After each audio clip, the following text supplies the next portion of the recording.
Saudi Aramco is weighing an initial public offering. We are expecting an IPO to be the largest IPO on record in 2018.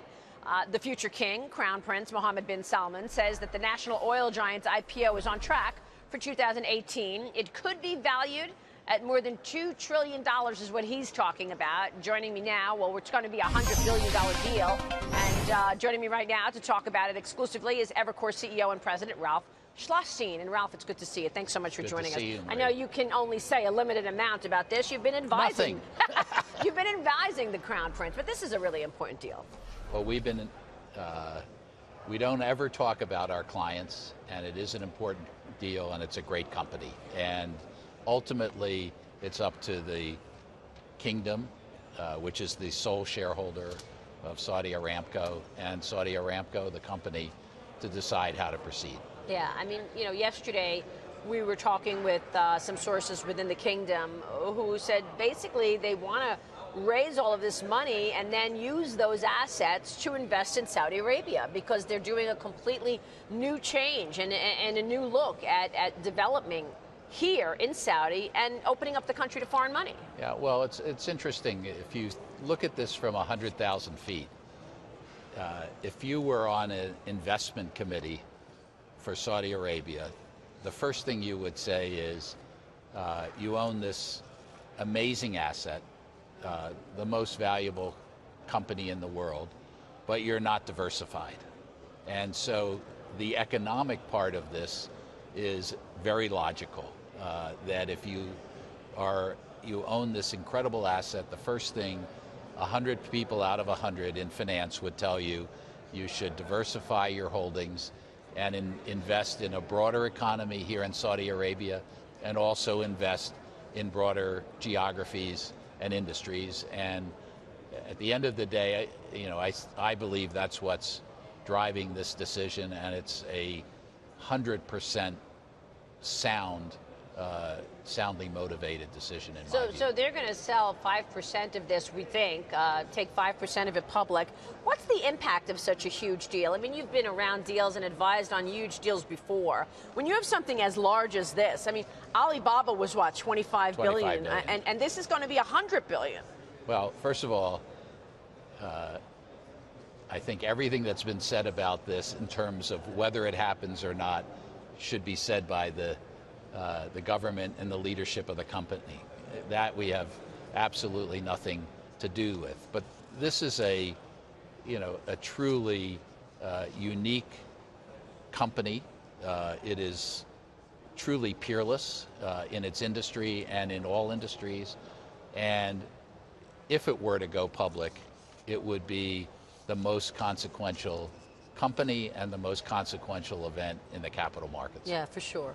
So it'll probably be a global IPO. We'll be talking about that as more news comes out about it. Let me ask you about what's going on in Washington right now, Ralph, because obviously we're waiting on a tax cut plan. Right. And you served as the deputy to the assistant of the Secretary of the Treasury. I want to ask you your thoughts on what you're hearing out of the Treasury right now. There's a story on 401ks today that we want to get to, but do you think they're going to be able to get a tax cut plan through?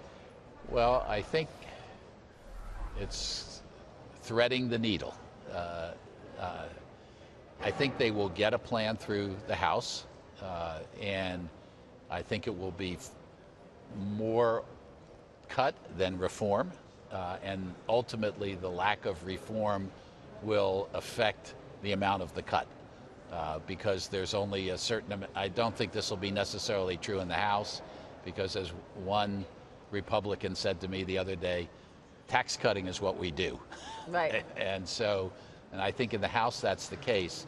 In the Senate, where you have a very slim majority and a small portion of those people on the Republican side are at least as concerned about the deficit as they are about cutting taxes, I think it's going to be a little bit more challenging. My bet would be that something makes it through. My bet would be that it's a little bit more on the corporate side. I would expect, and I actually would say hope, that people who are in my circumstance don't get a tax cut at all. That's the what right do you thing make to happen. about what Kevin Brady says, that many aspects of the tax code are in play, including potential changes to 401ks? Look, I think there are things that could be done with 401ks that wouldn't be harmful. Okay, we clearly need to encourage more savings for retirement in this country. But we're that undersaved. it? But let me finish. So for the middle income people, we should not be cutting back on the incentives for them to save at all. On the other hand, do I need to be able to deposit $18,000 a year tax-free, or now that, shocking to hear I'm over 50, $24,000 a year?